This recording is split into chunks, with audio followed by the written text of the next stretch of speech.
In the depths of Norfolk lies Bressingham Steam Museum. Originally one man's collection, this quirky visitor attraction was once voted as Britain's most eccentric day out. Good morning, ladies and gentlemen, boys and girls. Welcome to Bressingham Steam Museum and Gardens. I think Bressingham is difficult to categorise. You know, there's museum, there's steam, there's fairground rides, there's space. It is what one bloke decided to go and get and go and have and go and do. But how does an attraction rooted in the past keep pace with the modern world? It can't be helped, I'm afraid. Every now and again we are going to cause a tailback. Steam's dying out, so you've got to really think about this being an attraction of the future. In this series, we go behind the scenes as staff and volunteers launch new events, restore exhibits, and work hard to keep the museum alive. No. Oh, there's nothing we can't achieve. It just takes a little longer. Over the course of a year, we get to know the characters behind the museum that help to make this place so unique. We burn these like hellcrest. It's on fire! We're not here because we have to be, we're here because we want to be. The only way to keep going is with that volunteer support. We're only here because of passion.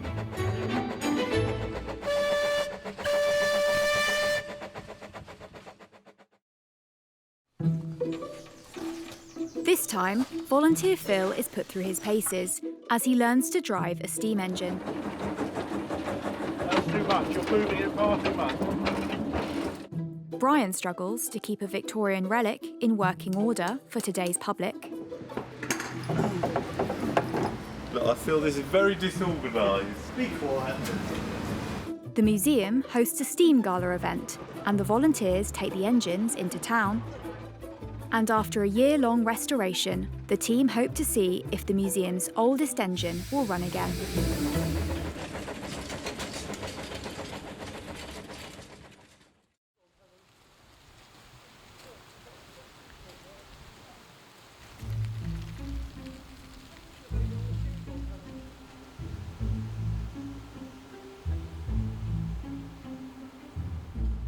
It's difficult to keep any organisation going, especially if you don't change. You know, and when Bressingham opened in the early 60s, there were very few places like it.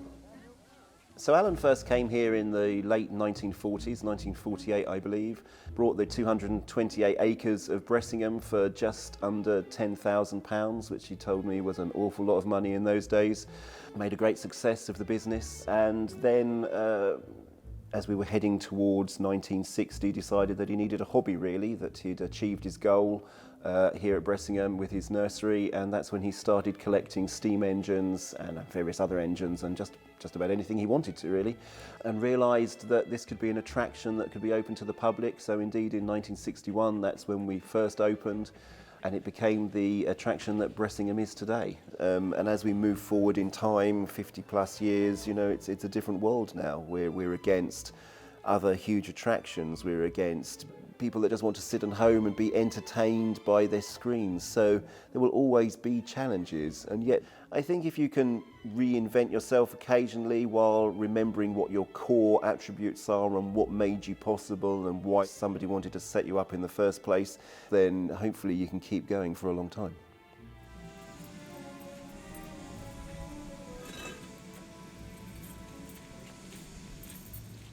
In order to keep the exhibits running and attract the public, the museum is always keen to train new drivers. Today is Phil's first day learning to drive a steam engine, and he's feeling nervous. However, his friend Jerry is on hand to show him the ropes. Then we've got to get rid of all that. Oh, yeah. And to do that, first of all, if you just break it up with that.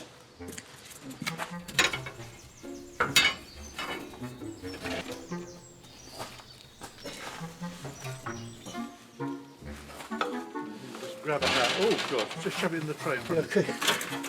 And mind your head. I hope I don't damage it. What, your head? No, you like to damage No, not that. the You head, might please. damage shoulder. Not the head, the engine.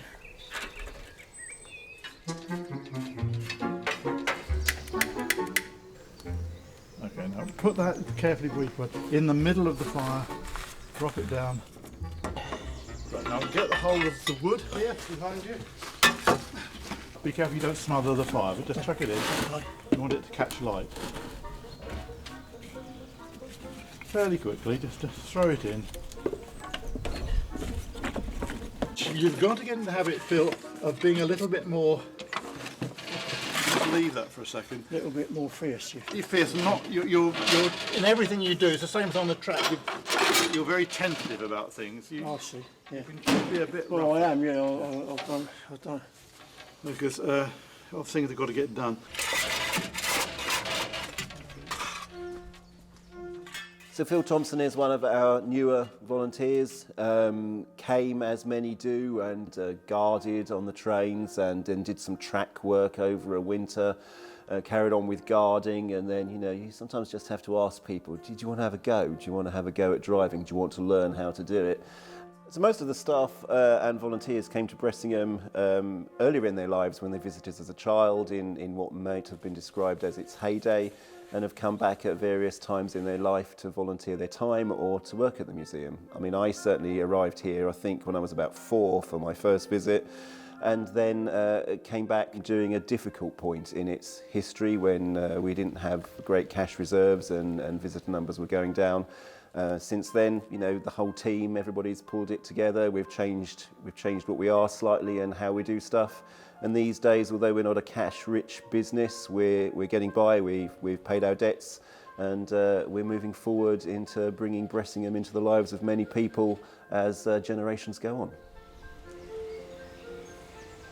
He's much cleverer than he lets on. He puts himself down, which isn't right because it's our job to put him down, which we do all the time. Yeah, they're always doing that. Yeah, that's good. Although Phil is getting to grips with preparing the engine, in order to pass the training to become a driver, he'll have to complete a number of trips with different instructors to prove he is safe to operate the train on his own. The Steam Museum is unique as it has 4 different sizes of railway in one place. The standard gauge, running ex-mainline engines, and 3 narrow gauge railways, which historically had different uses, from tourism to industrial work. Now at the museum, these railways collectively make up over 5 miles of track around the museum site and give rides to more than 60,000 visitors a year. Phil has been learning on one of the narrow gauge engines, which originally worked in the Welsh slate quarries. Sorry, mate. You carry on. Don't mind me. I've only been here all day. Jerry invited me to come and go on Sholto with him, and like it was like a training day. And I said, well, I jumped at the chance, you know. We used to play about, as you do when you're kids, and watch the engines go by down the bottom of the road where the field was, and jump up on the side of the bridge and watch them go by. But then, since I moved up here, I didn't really have time for all that. I worked and did my jobs, looked after my family, and then when I retired, I found this place, which was, you know, like being reborn really. It's not easy learning something completely new when you're in your twilight years, let's put it that way. As polite as I can.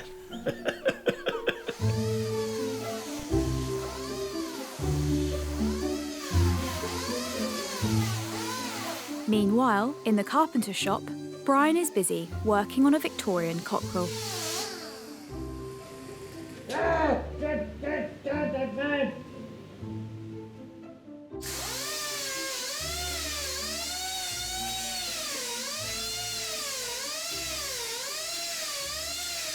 Over the years, there's been saddles put on here and lots of nails been put in, and the water's gone in and basically the wood's rotted away.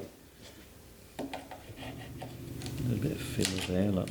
See, that's what you're up against, that kind of thing. That's covering up the rot in there. So it's best to cut the timber out, do the job properly and reshape with the minimum amount of filler. Brian comes from a background of engineering not so much steam, but sort of lorry and diesel and petrol engines. Here at Bressingham, he has taken to repainting and renovating the horses and the cockerels and the ostriches on the gallopers, and they've all now been stripped down, and they're built up with paint and opaque lacquers, layer upon layer, to bring up the shine and sort of the colours from beneath. So he's become an expert on how to do that, and swapping them round and revarnishing them to take the wear off the outer ones and to repair some of the damage done by the rivets in people's jeans. The museum's gallopers are one of the most original examples surviving, but they require a lot of care and attention. As well as redoing paintwork, every now and again parts of the gallopers need to be completely restored. The head was trying to fall off, so we put a new piece in this side here, which will be the side the public actually see, because this is the side which is inside the gallopers, but you want them to come up in a nice shape. The hinge fits in here, just like this,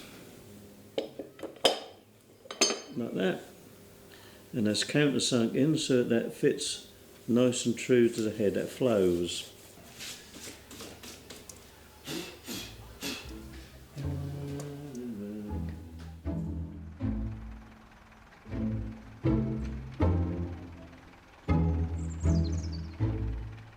As well as brine restoring exhibits, a group of volunteers have been working hard on something slightly larger in scale. And they're hoping to have it finished in time for the museum's Steam Gala, an important event in the museum's calendar, where engines of all shapes and sizes gather on display for the public. So a Terrier tank engine, one of our standard gauge locos, basically fell into disrepair. And a group of volunteers decided that the Terrier Martello should be our next project and should be something that we move forward with, and brought standard gauge steam back to Bressingham.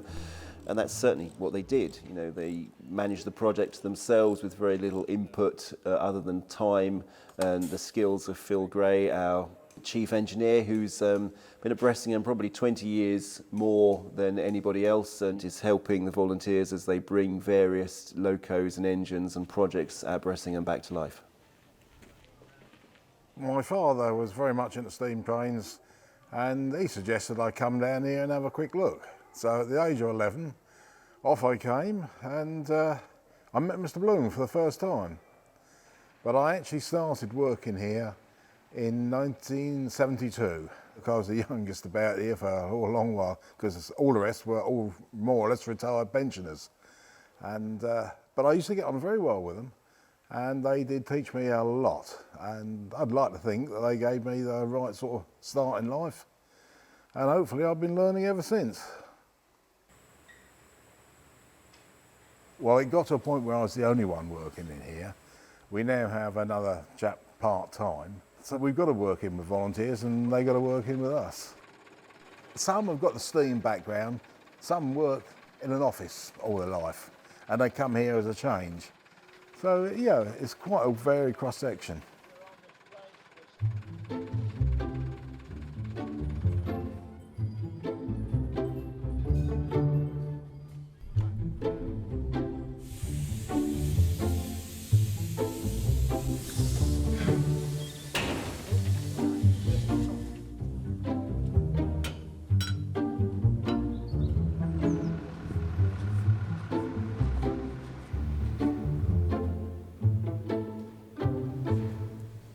One of the most senior volunteers is Peter, who first gained his skills in the days when all trains were powered by steam. I'm a driver of the locomotives. All locomotives on all gauges. So Peter Vine has been coming a very long time to Bressingham, and he's our shed master, which basically means we put him in charge of the standard gauge locos and any visiting ones. Steam is in his blood, really, and it's great to see Peter still coming and still giving us the benefit of his many years of advice that he's got from BR men over the years, and that advice passed on to younger generations, but just as their knowledge and zest for life and what they want to do in the future is passed to him. I used to clean this in the winter times, not the summer, and I kept on about getting it into steam. being the oldest locomotive here and the history behind the damn thing. But then Phil Rook came on the scene, and I persuaded him to say to the trustees that we need a standard gauge running. That's what's lacking in the place. And eventually they agreed. Yes, we restore it, but it will have to be a volunteer project. We had to restore 119 tubes, which was no joke. Me in the smoke box, Chris in the firebox. And that was quite horrendous. Seeing we'd never done it before, we were doing it under Phil Gray's jurisdiction. He was taking responsibility, he showed us what to do. And yeah, then we slowly put it all together.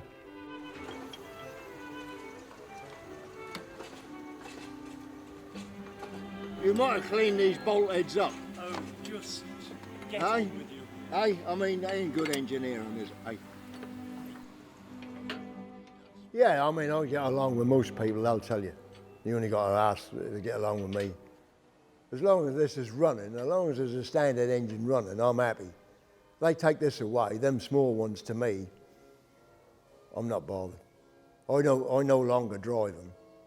I mean, I would at a push, but I wouldn't volunteer. 28 years of driving them damn things is enough. I'm loving it, I really am. I'm loving it. It's another experience.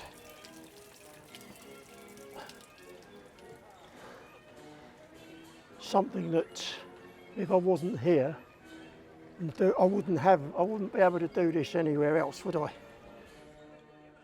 With the basics learnt and Phil growing in confidence, it's time for him to put his new skills into practice and have his first go at driving a steam engine.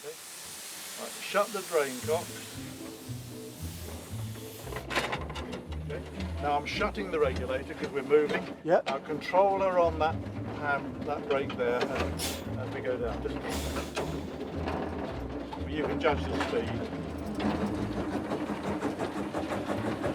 Pull that back a little bit. It's going to take a lot of getting used to, isn't it? Yeah. Just a slight, no, it's too much. You're moving it far too much.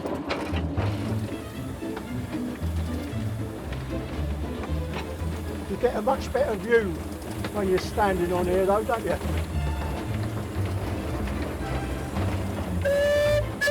That was good. That was nice. At least I can get in here now and make it go.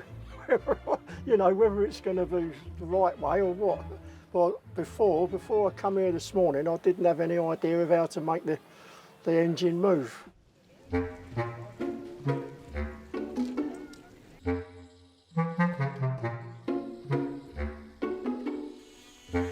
Back in the Carpenter shop, Brian is working hard to complete the cockerel in time for the steam gala.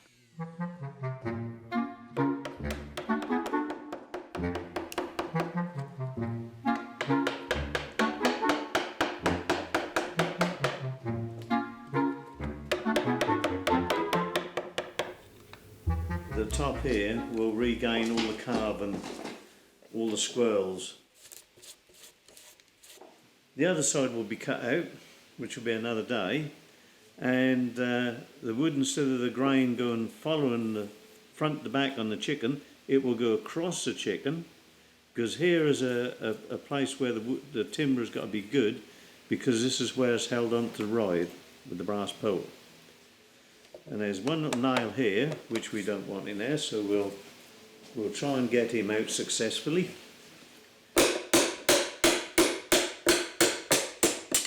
Just like that.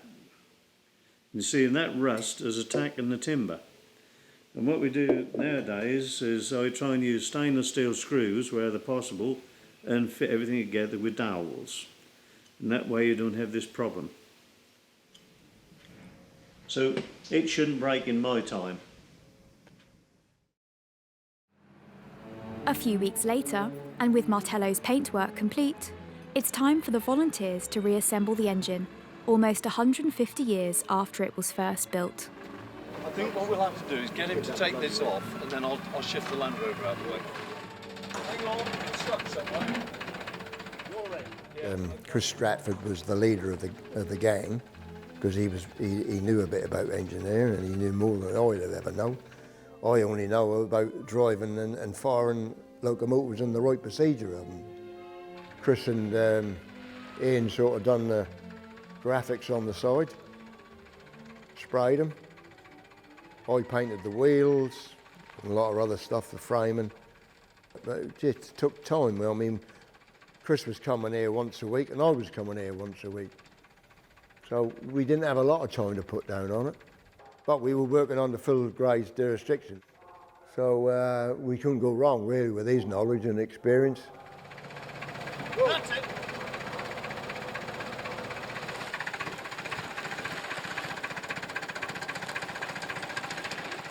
It's a job to sort of say exactly how many man hours actually went into it, but it was about a year to go from start to finish. Now this has been done almost entirely by volunteer work. We have done very little towards it at all.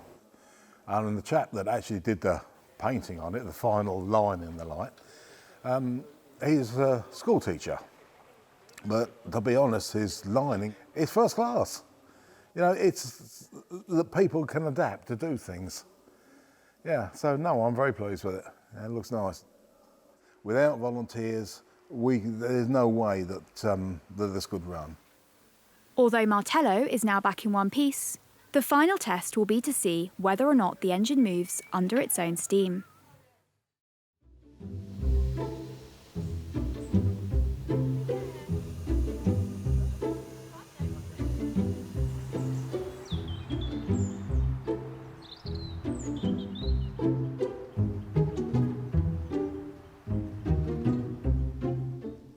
It's another day of training for Phil, who this time is with experienced instructor John.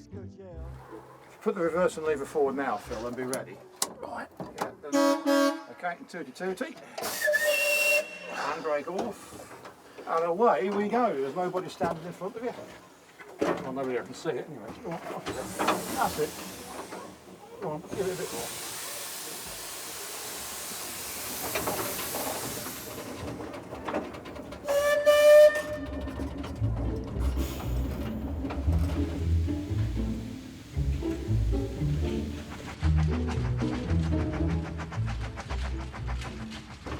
Alright mate, you can let her out a bit along here. Yeah. Feel my fillings moving. Yeah, I know. Okay, give it a little bit more, Phil, you want to get off it. Not too much.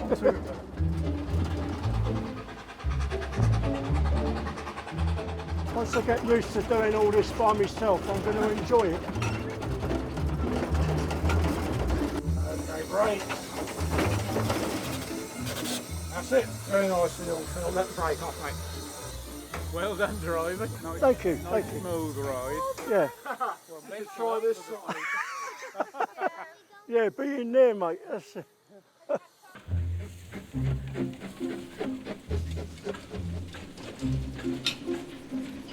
Well, I need to know, I've got to get my speeds right. And like I said about the regulator, sometimes I put too much on, and when I go into a speed limit, I forget sometimes, so got to remember all that as well. He did fine, yeah, did very well. It's right what he says, it's difficult to get the speeds exactly right, but that comes with experience. You get to know the track after a time, and you learn not to interfere with the regulator too much, let the old girl find her own way around, which she does. She's been around it more often than we have, so she fairly knows her way. And yeah, nothing much else to say really. He'll make a driver, give him another 10 or 15 years of daily practice, he'll be all right. Look at that. Ever seen a bus driver with hands like that? A1 performance, I reckon. Yeah. He knew how to stop, he knew where to stop, and he knew when to start. So, yeah, you're passed. Thank you. I wish it was that easy. Well, it But is. that gentleman on the front of the train's got to say that to me. That I've He will passed. do. Catch him in a good mood.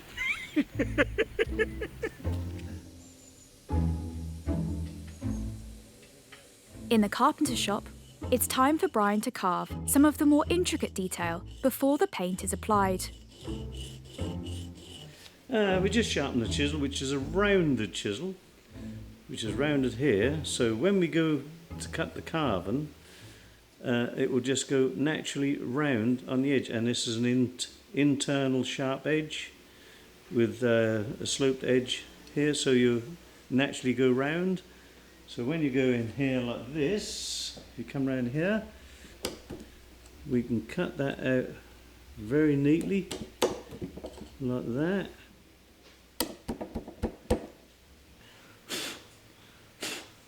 Like that. The artwork is always the best part, but you've got to have a good item underneath that paint.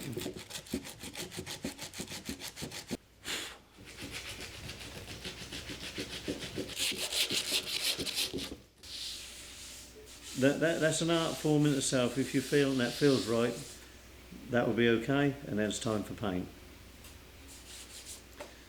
And there we go, lovely chicken.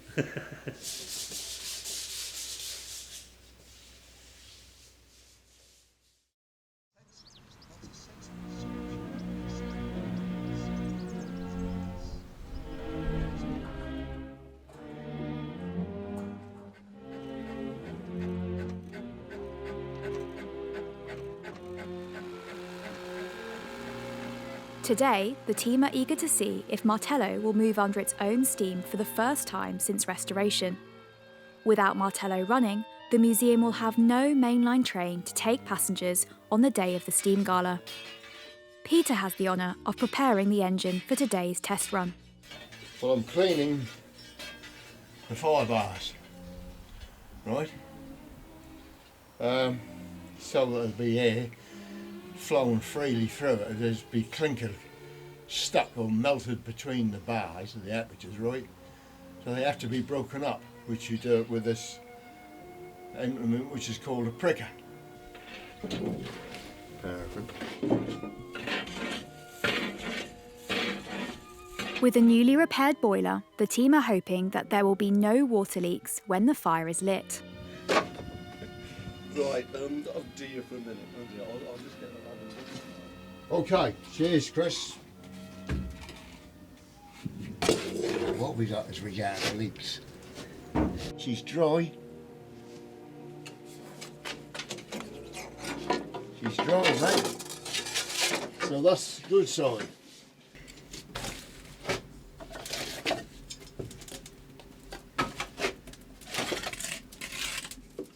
Put a few pieces of wood on very slowly.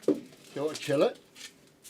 And then when it's got a real good hold, we then put some coal on. Not a massive great amount of coal, right? About 10 shovels. Shut the door because then the fumes and that become a little bit overpowering and not very good for your lungs. So you get out there and let it have a go for about a quarter of an hour. And then, of course, it's just common sense by looking at your fire. There's no real laid down procedure, it's up to the fireman. He's been trained or whatever. And then bloody hell French splits, look. Oh, what's that, a bloody skirting board? I suppose so. I don't know where it's come from.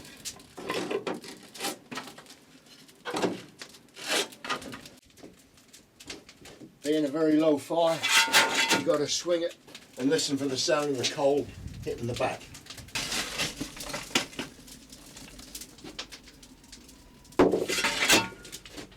These were designed for very fast work out of London Bridge on commuter service, 3 coach jobs, sometimes 4. The ideal thing being small wheels and they could get away, that's why they call them terriers, because they could move. And they were designed basically because there were so many stops. So it was ideal, big engine deal, you'd be lumbered with them.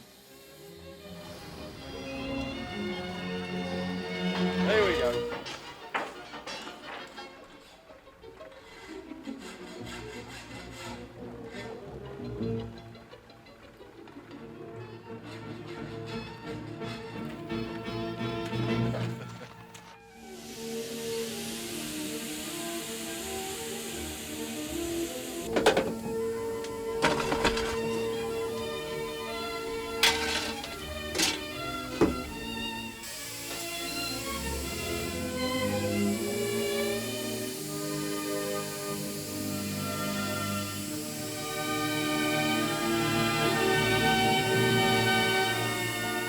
With the engine up to pressure and onlookers gathering, the moment has come to see if a year's worth of hard work will pay off.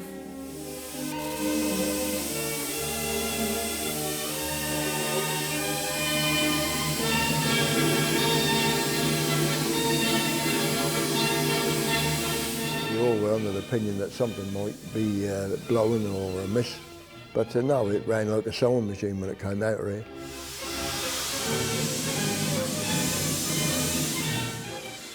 I would say relief, really. Just took it calmly and down we went. And I think we brought it back 2 or 3 times just to shunt it up and down. That was good enough. I thought, thank God for that, there's nothing amiss. So that was it, mate, we restored it. Job well done, lads.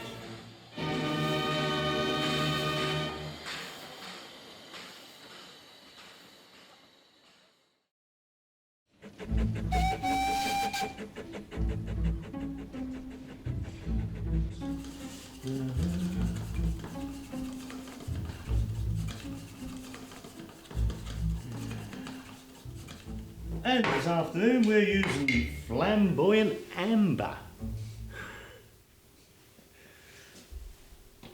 We have put the undercoat on, 2-3 coats of undercoat, flattened it off with Scotch pad, and we've put the silver base on, and we've painted the quills first, which is the actual centre of the feather, the quill, and then we've applied the flamboyant, which gives you a gold effect to the feathers. Rather than having gold paint which will fade or go brown, this will stay this colour. And then when everything's all dried off, it's time for lacquer, clear lacquer, which goes over the top, and it has 3 coats of lacquer which will give it a real shine and a lovely glaze to it.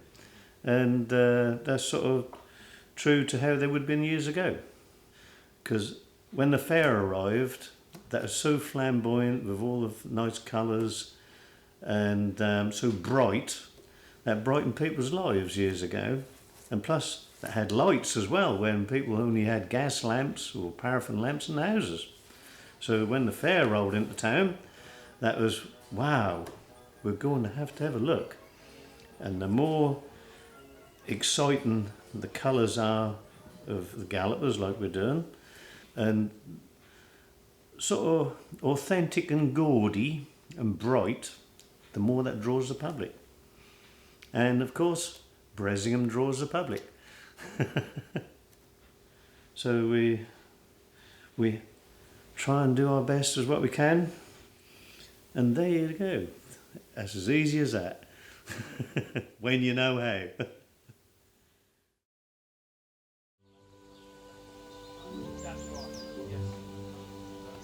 It's the morning of one of Bressingham's busiest days of the year, and the newly restored exhibits are ready just in time. I certainly look forward to the steam galas as we've put them back in the calendar. It's something that we did at Bressingham many years ago in Alan's time, inviting people to share in Bressingham, not just the public, but other engine owners. It brings so many engines and so much sort of steam spectacle to the site, and it's great to see people absorbing that, and those people are not just our volunteers but also the public and the staff alike. It's you wander around and it brings the place to a different era, but you can't escape the smell of steam on those days.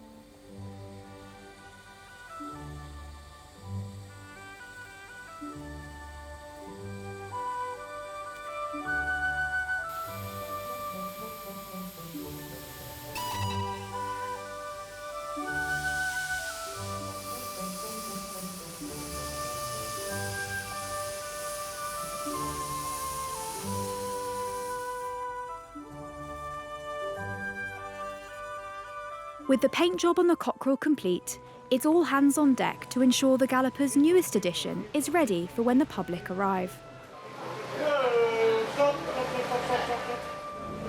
Right, come on boys. What are we doing? What is the objective? Lift.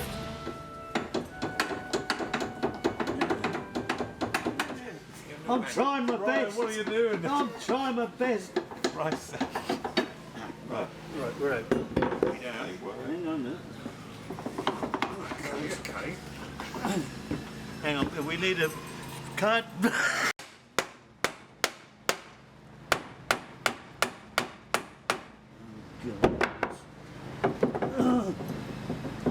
Spanner. Panic. Look, I feel this is very disorganised. Yeah. Be quiet.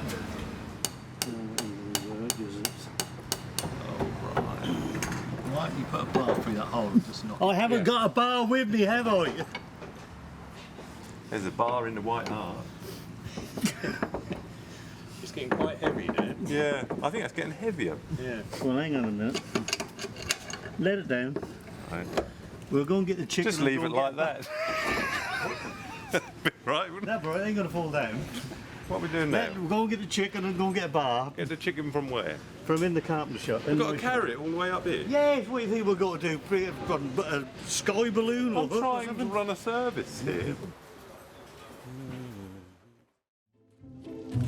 Now that Brian has found the correct tools, the volunteers should be able to fit the cockerel to the gallopers without any problems. Don't they normally put a bag over their head? Keep it calm.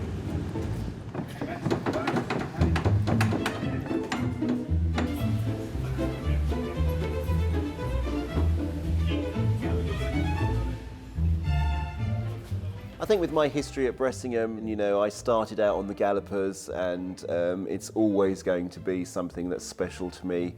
And from seeing it over the years, not getting the attention that it should, to the last 4 or 5 years where practically now every horse or cockerel or ostrich has been restored, and you kind of take a step back and you think, how many people have sat on that horse and enjoyed a ride on the gallopers and had fun, or made a memory that's possible because of the dedication of the people here and the people who kept the gallopers going for so long. So yeah, the gallopers has a certain place in my heart.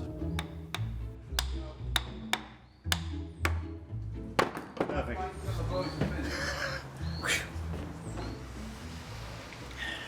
There you are, old goatee. You'll go right on here.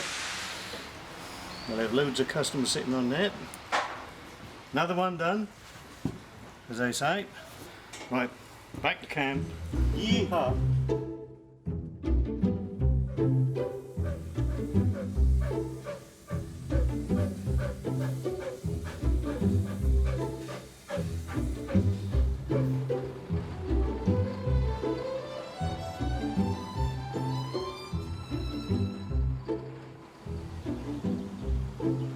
With the Steam Gala off to a good start and Martello running smoothly, the public are enjoying the event.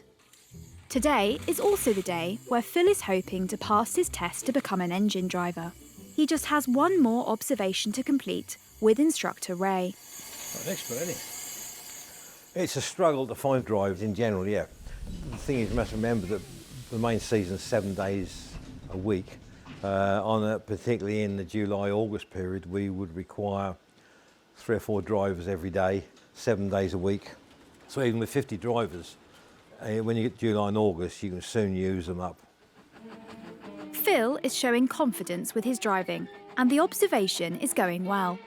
You want to get it right, and you're forever looking around, looking at your dials and your pressure, and your water, and make sure that everything is as it should be. They need to understand the things you can do, the things you can't do, things you mustn't do. Some do struggle, so the important thing is that they making sure things are done as safely as we can. Ray come over when we got back here.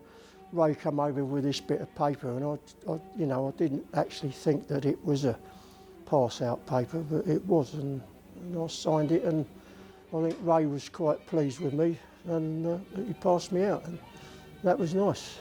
I wasn't going to bother to start with, but you know, my mates around here kept on at me to have a go at it, so there I am now. I'm a driver.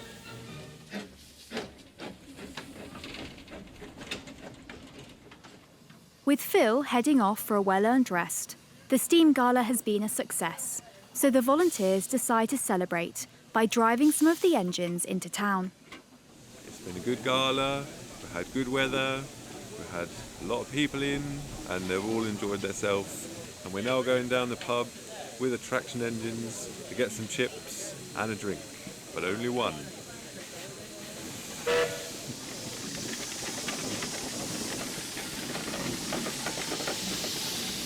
We're now going to be off, right? Ta-da, we'll see you later.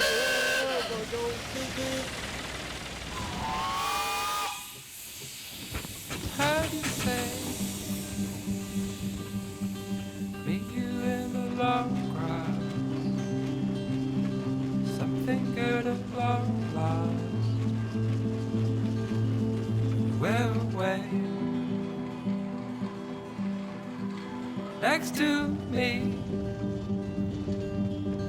Found you by the oak tree, something we can both see. We're away.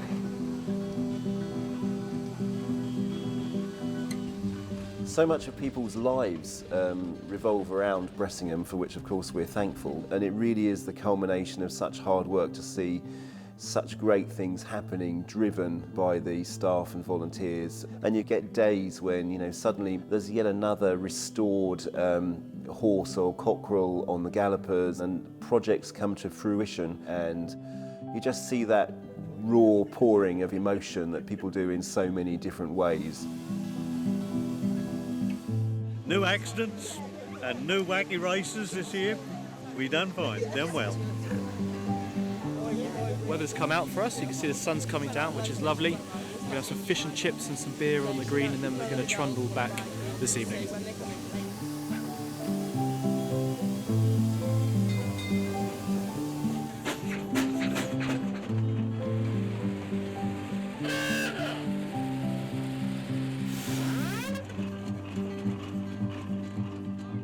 But when the culmination of so many hours of hard work and graft and effort, and certainly, you know, seeing Martello run and just the happiness that it brought to so many people, that they didn't think it was possible that it was going to happen, or they didn't think it was possible that they could make it happen, and suddenly it has. And you know, we go from never doing that again, to immediately you sense there's the buzz of, okay, then what's next? What can we get our teeth into next?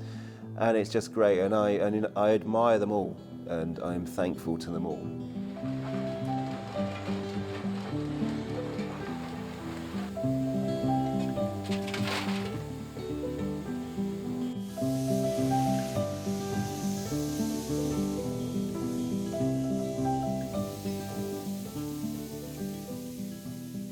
I took over my life, really. I was born between two lines, Cambridge and Ipswich. There's a junction just down the back of my house. So the trains were passing me when I was only 1 year old, so yeah. That sort of rubbed off.